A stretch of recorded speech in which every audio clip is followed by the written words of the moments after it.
Bonjour à tous, bienvenue dans cette vidéo qui fait partie d'une série sur les bases de la sécurité avec WordPress, avec les sites WordPress. Donc, dans cette vidéo, on va voir le préfixe de base de données. C'est quelque chose qui est très très important et je vais vous expliquer un peu ce que c'est et comment le changer. Alors, partage d'écran. Donc en fait, quand on installe un nouveau WordPress, un nouveau site WordPress, peu importe par la méthode qu'on utilise, on nous demande de définir un préfixe de base de données. Le préfixe par défaut, en fait, c'est VP. Alors là, je suis là. La table, là, par exemple, c'est VP underscore comment meta. Et en fait, toutes les tables vont prendre ce préfixe, en fait. Alors, il est très important de le changer, tout simplement parce que... Alors, je reviens là-dessus. C'est très important de le changer parce que tout simplement, si on garde le préfixe par défaut, il est très facilement devinable. On peut le deviner facilement en fait avec, en fait, si un script arrive à rentrer dans le site WordPress, à s'injecter et cetera, il est capable, si vous laissez VP underscore, bah, il va tester de suite VP underscore et il va trouver en fait, le nom des tables et éventuellement injecter des choses dans ces tables et dans cette base de données.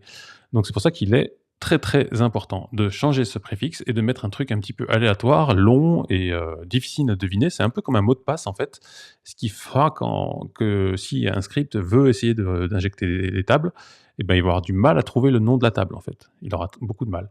Donc en fait, tout simplement, quand vous avez votre site WordPress, là je suis dans l'éditeur, alors je vais zoomer un petit peu. Alors le fichier vp-config, c'est où on définit en fait certaines valeurs en fait pour le site WordPress. On a une valeur qui s'appelle table underscore préfixe. Et donc c'est ici qu'on définit en fait ce préfixe, ce fameux préfixe qui va servir sur tout le site pour faire les requêtes. Et en même temps, c'est avec ça qu'il va savoir quel est le préfixe de la base de données. Là, on voit par défaut, là, on voit que c'est une install locale. Par défaut, je l'ai laissé, c'est VP underscore, WP underscore.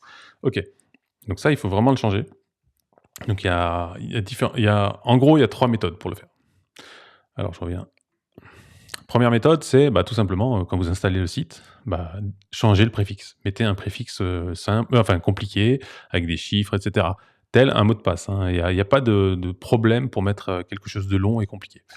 Ensuite, deuxième méthode, avec un plugin. Il y a des plugins qui le font très bien. Attention, sauvez toujours la base de données avant de faire des opérations comme ça, parce que ça peut, vous pouvez casser la base de données et donc perdre toutes vos données. Donc première chose, c'est de toujours sauver la base de données avant d'intervenir comme ça sur la base de données. Donc il y a des plugins. Et la troisième méthode, en fait, c'est tout simplement directement dans la base de données avec PHP MyAdmin. Et après, vous faites des queries pour changer les préfixes. Là, c'est un peu plus compliqué, un peu plus pour les experts, ceux qui savent vraiment ce qu'ils font.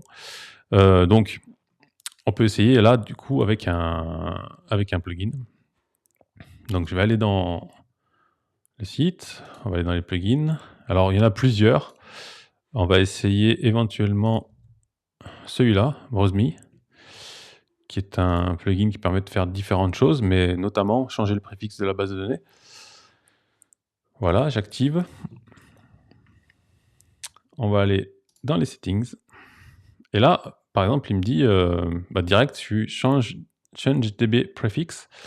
Donc là, qui me propose qu'actuellement, c'est WP underscore, ce qu'on a vu juste avant. Et moi, il me propose un truc là. Alors moi, je peux mettre n'importe quoi si je veux. Je peux l'allonger comme ça. Il n'y a aucun souci, aucune limite. Après, il ne faut pas abuser non plus, mais voilà. Et quand je clique change db prefix, il vient de me changer le préfixe de toutes les tables de la base de données. On va aller voir. Là, je suis dans un outil qui permet de visualiser la base de données.